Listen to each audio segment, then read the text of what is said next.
Hi friends, welcome to SK Innovations. இன்னைக்கு நம்ம என்ன பார்க்க போறோம்னா ரோட் சைட் காளான் வீட்லயே எப்படி சுவையா பண்ணலாம்னு பார்க்கலாம்.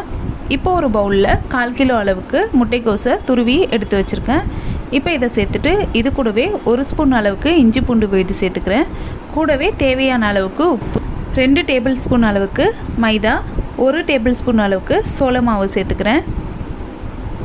காரத்துக்கு பார்த்தீங்கன்னா 1 ஸ்பூன் அளவுக்கு மிளகாய் தூள் சேர்த்துக்கலாம்.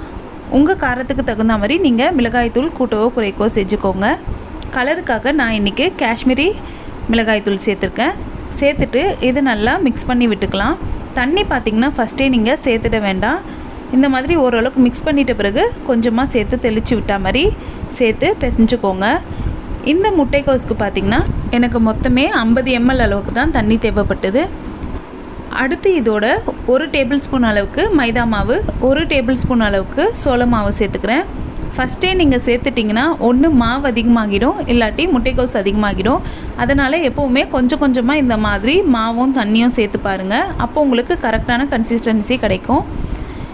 இந்த 1/4 கிலோ முட்டைக்கோஸுக்கு பார்த்திங்கன்னா 1/4 ஸ்பூன் அளவுக்கு கரம் மசாலா தூள் சேர்த்துருக்கேன். மாவு பார்த்திங்கன்னா 3 டேபிள் ஸ்பூன் அளவுக்கு மைதா மாவு, 2 டேபிள் ஸ்பூன் அளவுக்கு சோள மாவு சேர்த்து இந்த கன்சிஸ்டன்சி வர அளவுக்கு பிசைஞ்சிருக்கேன். பாருங்கள், இந்த மாதிரி இருக்கணும். இப்போ இதை எண்ணெயில் போட்டு பொரிச்சு எடுத்துடலாம். எண்ணெயில் போட்டு ரொம்ப டீப் ஃப்ரை நல்லா மொறுன்னு வர அளவுக்குலாம் பொரிக்கணுன்ட்டு அவசியம் இல்லை. எண்ணெயில் சேர்த்து 1 நிமிஷம் நீங்கள் இதை பொரிச்சு எடுத்தாலே போதும். இது பார்த்திங்கன்னா பக்கோடா மாதிரி இருந்தாலே போதும். இது வெறுமனே சாப்பிட்றதுக்கும் ரொம்பவே டேஸ்ட்டாக இருக்கும். இப்போ 1 நிமிஷம் கழித்து நான் இதை வெளியில் எடுத்துடுறேன். இதே மாதிரி மற்ற மாவுமே கொஞ்சம் கொஞ்சமாக போட்டு பொரிச்சு எடுத்துக்கிறேன். இது பொரிச்சிட்ட பிறகு இப்போ ஒரு பேனில் கிரேவி ரெடி பண்ணிடலாம். 3 டேபிள் ஸ்பூன் அளவுக்கு எண்ணெயில் கொஞ்சமாக கருவேப்பிலை சேர்த்துக்கிறேன். கருவேப்பிலை நல்லா பொரிஞ்சதும் ஒரு பெரிய சைஸ் வெங்காயத்தை பொடி பொடியாக கட் பண்ணி சேர்த்துக்கிறேன்.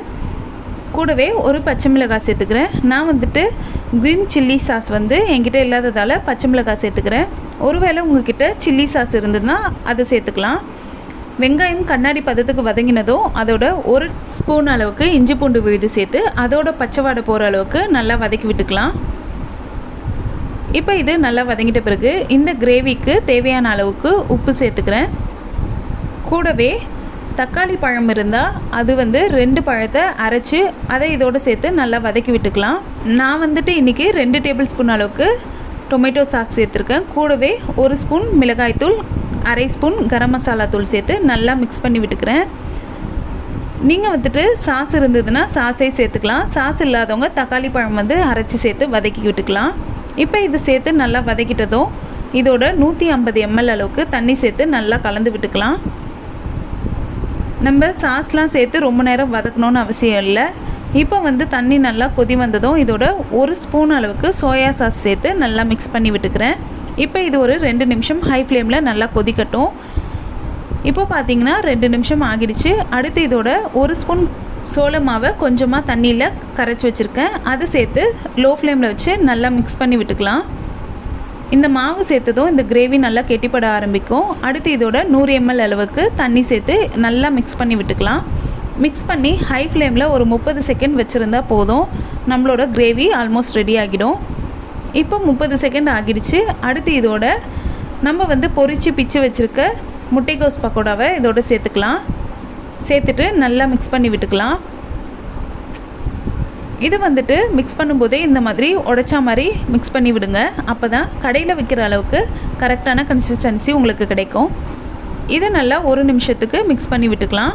இப்போ நம்மளோட காளான் சூப்பராக ரெடி ஆகிடுச்சு.